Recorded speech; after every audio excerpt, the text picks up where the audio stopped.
আজকে বানাবো মুচমুচে সোনালী রঙের দারুণ সুন্দর একটা নস্টালজিয়ায় ভরা খাবার। হ্যালো বন্ধুরা, এই খাবারটা অনেকে বলে বাংলাদেশের ঢাকা থেকে এসছে বলে এরকম নাম, অনেকে আবার বলে না সেটা কারণ নয়, এটা নাকি মাটির চালার উপরে ঢাকনার মতো দেখতে, তাই জন্য নাকি এটার নামটা ওরকম। আমি কথা বলছি ঢাকাই পরোটা। কলকাতা ছেড়েছি অনেকদিন হয়েছে, কিন্তু কলকাতার সেই টানটা এখনো রয়ে গেছে যেরকম কি সেরকম, বিশেষ করে খাবার নিয়ে তার স্বাদ গন্ধ এখনো পর্যন্ত ভুলতে পারি না। তো একটা খাবার স্পেশালি ছোটবেলায় আমি বাবার হাত ধরে খেতে যেতাম শ্যামবাজারের মোড়ে, সেটা হচ্ছে ঢাকাই পরোটা। তো অনেকদিন ধরে ইচ্ছে করছে ঢাকাই পরোটা খাবো খাবো করে। এবার এখানে ব্যাঙ্গালোরে তো কোথাও আর ঢাকাই পরোটা পাওয়া যাবে না, তো ওই জন্য ঠিক করলাম বাড়িতেই বানিয়ে নিই। তো আমি বানাবো, আপনাদেরও দেখাবো, দেখুন কিরকম বানাই। প্রথমে একটু ময়দা নিয়ে নিয়েছি। শুধু ময়দা দিয়েই জেনারেলি করে, কিন্তু আমরা একটু ময়দা আর আটা মিশিয়ে পছন্দ করি, তাই জন্য একটু আটাও দিয়ে দিলাম। এর সাথে দেব একটু নুন আর একটু সামান্য চিনি দিয়ে দেবো। অল্প চিনি দিলে স্বাদটা একটু ভালো লাগে, তাই জন্য চিনিটাও খুব সামান্য দেবো, বেশি দেবো না। আর তারপরে দেবো একটু তেল।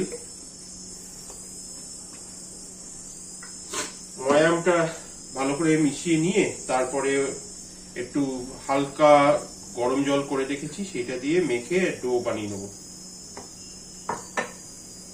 ডোটা মাখা হয়ে গেছে, এবার এটাকে ঢেকে রেখে দেবো রেস্ট করবার জন্য 15-20 মিনিট মতো, তারপরে বাকিটা করবো। সকালবেলা আবার একটু চা না খেলে পরে ঘুমটা কাটবে না, ওই জন্য মাঝে একটু চা বানিয়ে নিচ্ছি। আলু একটু সেদ্ধ করে নিয়েছি, এবার কড়াইতে একটু কালো জিরে দিয়ে এটা তরকারি বানিয়ে নিই সাইড ডিশ হিসেবে। 10-15 মিনিট হয়ে গেছে, মাখাটা একদম সুন্দর নরম হয়ে গেছে। এবার এটা লেচি বানিয়ে এটাকে বেলে নেব, বড় করে বেলে নিচ্ছি।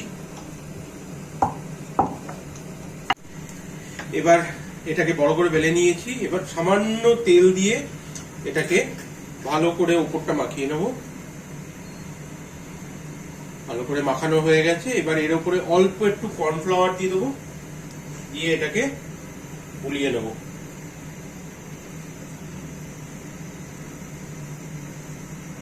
এবার এটার একটা সাইড মাঝখান থেকে এরকম ভাবে কেটে নিতে হবে।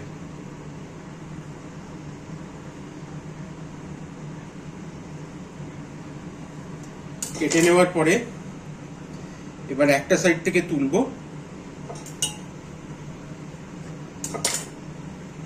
আর এরকম গুটিয়ে নেব।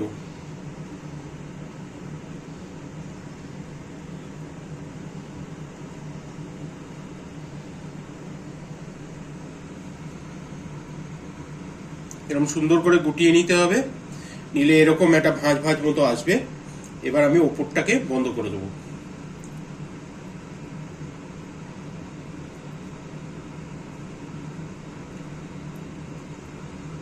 ওপরটাকে বন্ধ করে নিয়ে এই যে নিচের যে জায়গাটা আছে এইখানটা আমি অল্প করে কেটে দেবো। কাটবার পরে এই সুন্দর ভাঁজ ভাঁজ মতো দেখা যাচ্ছে, দেখতে পাচ্ছেন। এবার এর মধ্যে অল্প একটুখানি তেল ঢেলে দিতে হবে যাতে ভাঁজগুলো বন্ধ না হয়, আর তারপরে এটাকে এরকম ভাবে চেপে দেবো। ব্যাস, এরকম বেশ কয়েকটা বানিয়ে রেখে দেবো, তারপরে আমি পরের ধাপটা করছি। এবার বেলে নিচ্ছি, একটু হালকা করে বেলতে হবে, নাহলে যে ভাঁজগুলো আমরা করেছিলাম সেই ভাঁজগুলো দেখা যাবে না, সব মিশে যাবে। তাই জন্য একটু হালকা হালকা করে একটুখানি বেলতে হবে। ভালো করে একটু ডুবো তেলের মধ্যে ভেজে নিতে হবে। দেখুন এরকম মাঝখানটা গর্ত হয়ে গেছে আর সব লেয়ারগুলো দেখা যাচ্ছে। দেখুন এরকম দুর্দান্ত দেখতে মচমচে লেয়ার একটা ঢাকাই পরোটা তৈরি হয়েছে, মাঝখানে একটা গর্ত মতো রয়েছে, একদম মচমচে হয়েছে। এবার এটাকে তুলে নেব।